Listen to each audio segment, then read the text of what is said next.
Réflexion sur le suicide par la baronne de Staël-Holstein. C'est pour les malheureux qu'il faut écrire. Ceux qui sont en possession des prospérités de ce monde ne s'instruisent que par leur propre expérience, et les idées générales en toutes choses ne leur paraissent que du temps perdu. Il n'en est pas ainsi de ceux qui souffrent.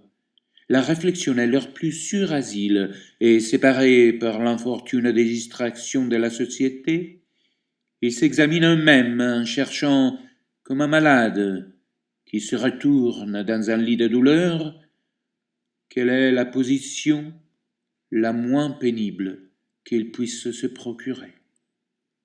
L'excès du malheur fait naître la pensée du suicide, et cette question ne saurait être trop approfondie. Elle tient à toute l'organisation morale de l'homme.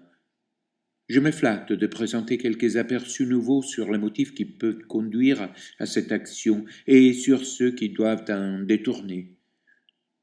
Je discuterai ce sujet sans malveillance, comme sans exaltation. Il ne faut pas haïr ceux qui sont assez malheureux pour détester la vie. Il ne faut pas louer ceux qui succombent sous un grand poids, car s'ils pouvaient marcher en le portant, leur force morale serait plus grande.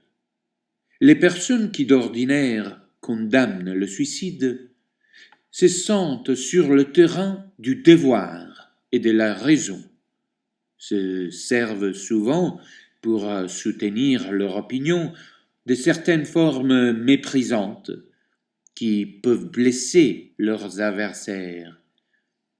Elles mêlent aussi quelquefois d'injustes attaques contre l'enthousiasme en général à la censure méritée d'un acte coupable.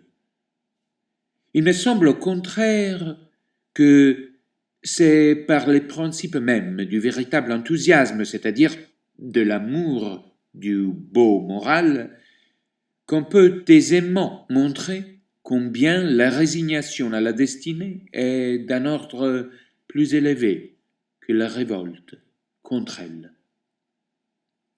Je me propose de présenter la question du suicide sous 3 rapports différents. J'examinerai d'abord quelle est l'action de la souffrance sur l'âme humaine. Secondement, je montrerai quelles sont les lois que la religion chrétienne nous impose relativement au suicide. Et troisièmement, je considérerai en quoi consiste la plus grande dignité morale de l'homme sur cette terre.